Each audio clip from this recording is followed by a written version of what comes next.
one of the stories of 2025 is the US feeling the gap of llama, which is like all the rise of these Chinese open weight models, to the Yeah. point where I was like, that was the single issue I've spent a lot of energy on in the last 5 months, is like trying to do policy work to get the US to invest in this. It's So like tell me the story of Atom. Atom Project it started as me calling it the American DeepSeek Project, which doesn't really work for DC audiences, but it's the story of like, what is the most impactful thing I could do with my career, which is that the Chinese open weight models are cultivating a lot of power, and there is a lot of demand for building on these open models, especially in enterprises in the US that are very cagey about these Chinese models. Going to Perplexity, the Atom Project, American Truly Open Models, is a US-based initiative to build and host high-quality, genuinely open-weight AI models and supporting infrastructure explicitly aimed at competing with and catching up to China's rapidly advancing open-source AI ecosystem. I think the one sentence summary would be that, or two sentences. One is a proposition that open models are going to be an engine for AI research because that is what people start with. Therefore, it's important to own them. And the second one is, therefore, the US should be building the best models so that the best research happens in the US, and the US companies take the value from being the home of where AI research is happening. And without more investment in open models, we have all the plots on the website where it's like Quen, Quen, Quen, Quen. And it's all these models that are excellent from these Chinese companies that are cultivating influence in the US and China and internationally. And I think the US is spending way more on AI, and the ability to create open models that are half a generation or a generation beyond what the cutting edge of the closed labs is costs orders of like $100 million, which is a lot of money, but not a lot of the money to these companies. So therefore, we need a centralizing force of people who want to do this. And I think we got signed engagement from people pretty much across the full stack, whether it's policy. So there has been support from the administration? I don't think anyone in the, like, technically in government has like signed it publicly, but I know that people that have worked in AI policy, both in Biden and Trump administration, are very supportive of trying to promote open source models in the US. I think, for example, AI2 got a grant from the NSF for $100 million over 4 years, which is like the biggest CS grant the NSF has ever awarded. And it's for AI2 to attempt this. And I think it's a starting point. But the best thing happens when there are multiple organizations building models, because they can cross-pollinate ideas and kind of build this ecosystem. Like, I don't think if it just works if it's just Llama releasing models to the world, because then you can see Llama can go away. The same thing applies for AI2, where it's like, I can't be the only one building models. And I think that's like, that it becomes a lot of time spent on talking to people, whether they're in policy. I know NVIDIA is very excited about this. I think Jensen Huang has been specifically talking about the urgency for this, and they've done a lot more in 2025, where the Nematron models are more of a focus. They've started releasing some data along with NVIDIA's open models, and like very few companies do this, especially of NVIDIA's size. So like there is signs of progress, and we hear about Reflection AI, where they say their $2 billion fundraise is dedicated to building US open models. And I feel like their announcement tweet is like, it reads like a blog post sound, right? And I think that cultural tide is starting to turn. I think in July was when we had like 4 or 5 DeepSeek caliber Chinese open weight models and 0 from the US. And that's the moment where I was released this, and I was like, oh, I guess I have to spend energy on this because nobody else is going to do it. So it takes a lot of people contributing together. And I don't say that like the Atom Project isn't like the thing that's helping to move the ecosystem, but it's people like me doing this sort of thing to get the word out. Do you like the 2025 America's AI Action Plan that includes open source stuff? The White House AI Action Plan includes a dedicated section titled Encourage Open Source and Open Weight AI, defining such models and arguing they have unique value for innovation and startups. Yeah.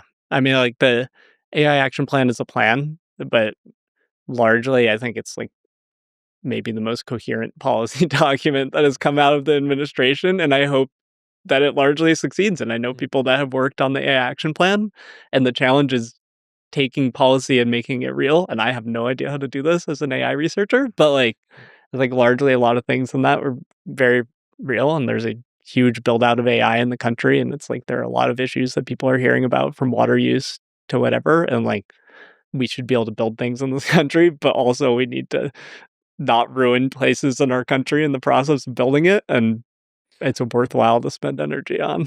I think that's a role that the federal government plays. It's like they set the agenda. And with AI setting the agenda that open weight should be a first consideration is like that's a large part of what they can do. And then people think about it. Also for education and talent for these companies, it's, I think, very important, because otherwise, if they're only closed models, how do you get the next generation of people contributing at some point? Because otherwise you will at some point only be able to learn after you joined a company, but then at that point, like, how do you hire talented people? How do you identify talented people? And I think open source is, let's say, even for a lot of things, but also even just for educating the population and training the next generation of researchers. It's the way, or the only way. The way that I could have gotten this to go more viral was to tell a story of Chinese AI integrating with an authoritarian state and being ASI and taking over the world, and therefore we need our own American models. But it's very intentional for why I talk about innovation and science in the US, because I think it's both more realistic as an outcome, but just like it's a world I would like to manifest. I would say, though, also, even like, let's say, any open weight model, I do think is a valuable model. Yeah, my argument is that we should be in a leading Yeah, position, but I think that it's worth saying it so simply because there are still voices in the AI ecosystem that say we should consider banning releasing open models due to the safety risks.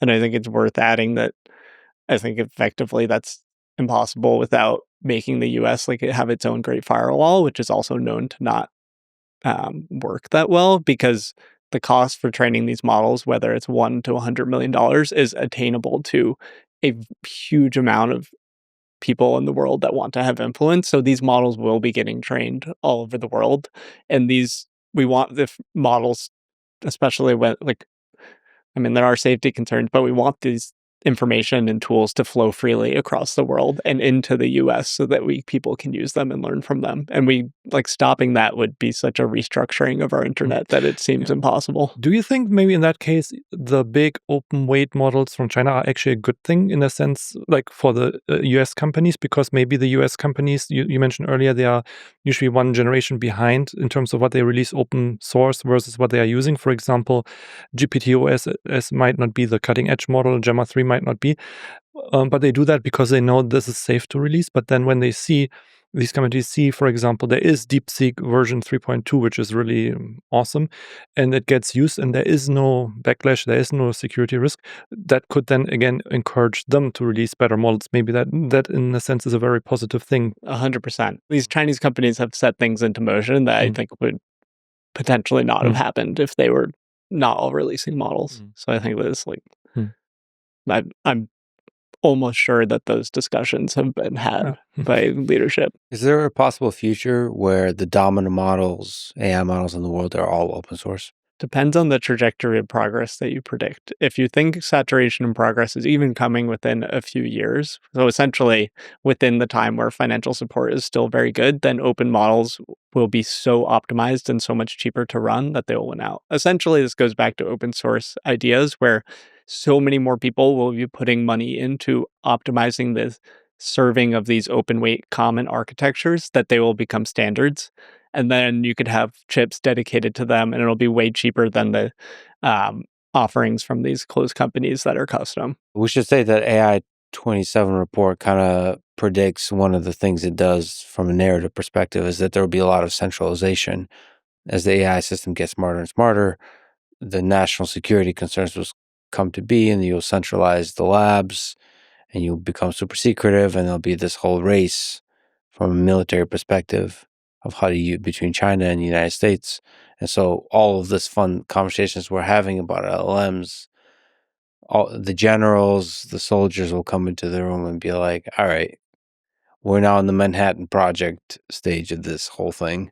I think 2025, 6, 7, 27, I don't think something like that is even remotely possible. I mean, you can make the same argument for computers, right? You can say, okay, computers are capable and we don't want the general public to get them, or chips, even AI chips, but you see how like, Huawei makes chips now. It took a few years, and I think that I don't think there is a way you can contain something like that, like knowledge like that. I think in this day and age it is impossible. Like the internet, I don't think this is a possibility. On the Manhattan Project thing, one of my funny things making Atom is I think that like a Manhattan Project-like thing for open models would actually be pretty reasonable because it wouldn't cost that much. But I think that will come. It seems like culturally the companies are changing. But I agree with Sebastian and all the stuff that he just said. It's just like I don't see it happening nor being helpful. Yeah, I mean the motivating force behind the Manhattan Project is there was civilizational risk. It's harder to motivate that for open source models. There's not civilizational risk.